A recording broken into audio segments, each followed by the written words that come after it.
Hello, and welcome back. I told you I'd come back on Tuesday, huh? If you're in the future and you're watching this in some kind of Digimon binge session, then congratulations!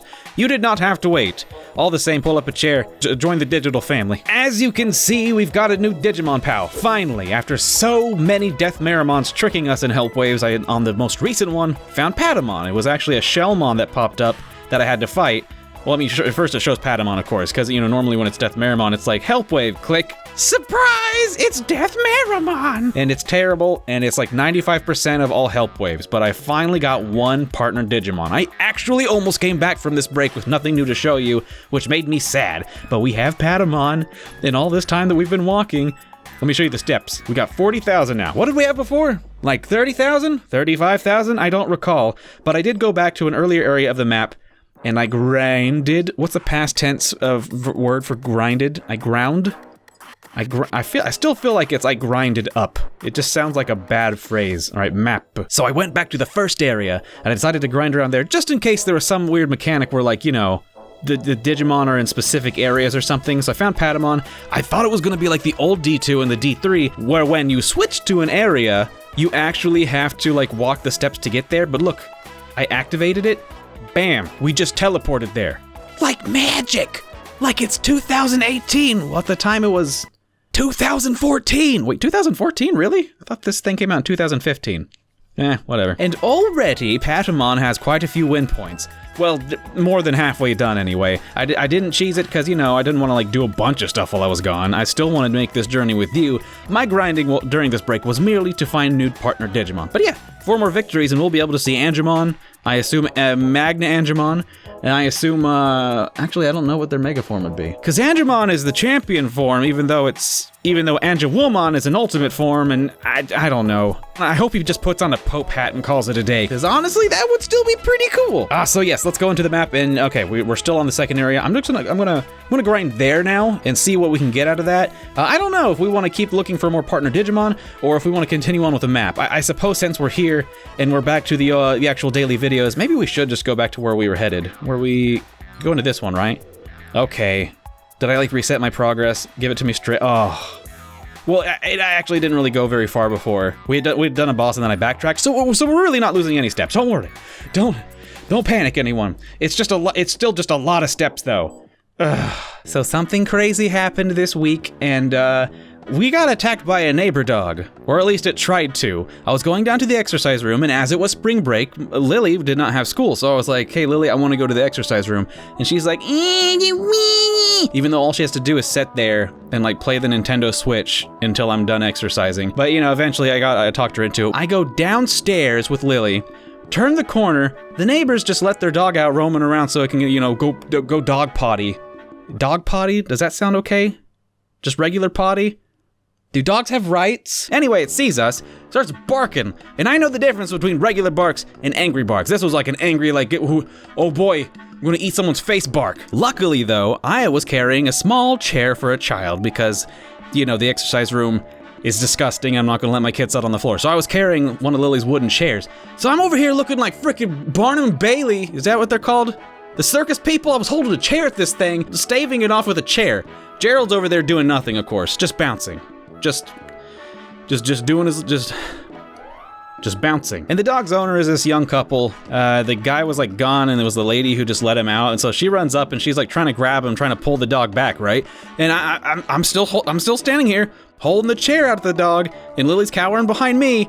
And finally the lady just like, this lady's like tiny, petite little lady. She can't do anything with the dog. So finally she resorts to just giving it a bear hug around the neck. And the entire time she's not making eye contact with me. She's not saying anything toward us. She just keeps yelling at the dog. So yeah, anyway, she bear hugs it and it gets quiet. Except for, you know, the dog still growling. And it's not like a regular awkward silence. It's one of those awkward silences where, like, you know, one of the parties has done something very bad, but no one's going to talk about it. She just sat there bear hugging it. And so I was like, okay, Lily, I guess we're going to awkwardly walk around this lady and her dog that's freaking out. So we carefully walk around them and then go to the exercise room. Well, actually, we went straight to the office to tell them about it first, because like there's a very strict, in fact, in general in the city of Portland, you're supposed to have your dogs on a leash, and just like, you know, if your dog is young and untrained, don't let them out without a leash. And then we went to the exercise room And then I got some steps. Although I feel like I got more steps with the standoff with the dog just because I was like shaking like this, because I was like in adrenaline mode. I was like, oh man, I don't want to have to fight a dog, but I'll do it. Because you know how it is. You can't win when it comes to dogs being bad because everyone loves dogs.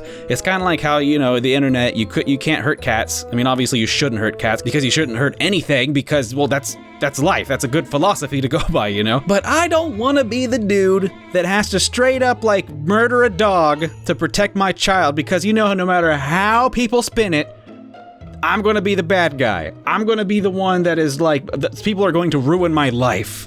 You know? Even in fact, the second I said murder a dog, I'm sure a lot of you got really angry just now. But you know, sometimes you gotta do what you gotta do, alright? I'll take public exile if I need to keep my kids safe. That's all I'm saying. Oh yeah, and you know how I said I'd start a Patreon when I came back? Well, it is live. The link is down in the description. I'll put it at the top of the description for this video to make it easy to find. And also, one of the tiers is a weekly comic where I actually make a comic form of one of the stories told in these videos, and the first comic is actually the story I just told you. Like, that happened, and I was like, oh boy, I'm so happy I went through that very horrible situation, because now I can make a comic out of it, and people can enjoy it. And in said comic, you can see Gerald just bouncing and being useless. So as I said, the comic will be weekly. Go check out the Patreon, perhaps. There are other rewards. Also, it's just like, you know, if you want to support me, which if you did, I would love you.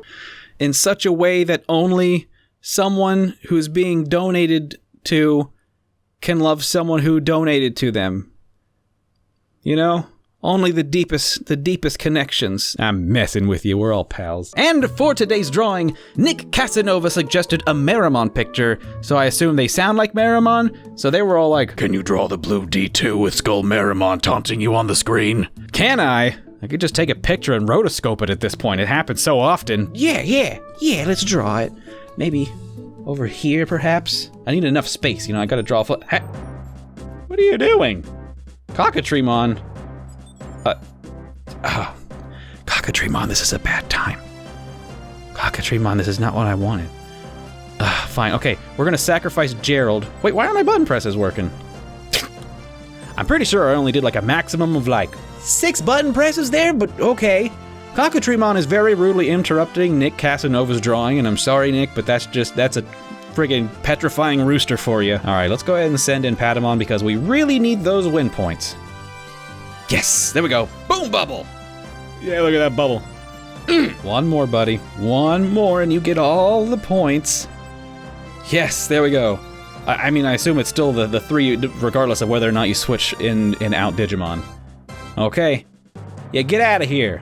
Shame upon you and your kind. You have been boom bubbled to death. It is the weakest rookie type attack, in my opinion. I mean, it's just a bubble. And I mean, even in Digimon Adventures, when everyone gets together and tries to fight Kowagamon in the beginning, are you kidding me? There's fire, there's ice, there's electricity, there's even plants that grow at exponential rates, and then there's a bubble. There's just... Anyway, let's get back to the drawing. Where did all my pens go? I want to start by drawing the dialogue balloon because that's always what ends up getting forgotten. It also ends up being the most difficult thing to draw. Look what I've done. Look at what I've done. Gotta draw a button, gotta draw a second button, and then they've got these interesting little dimple divot things that ends up resulting in this kind of really satisfying texture thing. It also gives you wonderful hand feedback on which side of the Digivice you're holding. Is it upside down? I don't know. Let's feel it. I mean, what does that matter? It does somehow, but it's nice. It's a nice thing, you know? I like to hold my Digivice and know which way is up. Yeah, drawing circles. This isn't hard. This definitely isn't one of those moments where I desperately wish I was drawing digitally so I could just like fake a circle. Oh, well, hey, that doesn't look too bad actually. Oh god, there's another circle. Oh, I'm already blowing it. Oh, I'm already blowing it. I'm really messing up here. What a horrible, creepy eye. I love it. I wish I had some markers that wouldn't bleed through the paper here. I've got some old Copic markers. You know, those ones that are like freaking expensive. The ones that are like $12 for 3 of them or something. I think it was definitely even worse than that. But now, a long time ago, my mom bought me some Copic markers for my birthday, and they were just like, you know, your basic starter Crayola set. It wasn't even like Crayola colors, but mind you, but it was like a lot of variations on blue, so you can do some like flat tones and all that kind of stuff, but like you need special paper for Copic markers and no one told me that. So I kind of, yeah, there's actually a drawing in here somewhere where I ruined so much. There it is. This one. I like this drawing very much, but look at what it did. It bled through and destroyed this picture of Link I did that's not even that good, so I'm not that upset about it. What a beautiful eraser snake. I shall cherish it. Don't worry, it's going in the trash. I don't actually collect them. I don't actually have like a drawer full of them somewhere where I just collect eraser snakes. That would be creepy. I don't do that. At all, I don't. Stop asking. There. Thank you so much for the suggestion, Nick Casanova, and I will see you all. Oh, wait, where'd the Digivice go? Ah, I found you. I started pulling this thing out because it's blue, and I was like, wait, something's very wrong here. So I'll see you tomorrow for more digital pet madness, and just another reminder, from now on, I will not be uploading on Mondays. Anyway, see you tomorrow. Have a good one!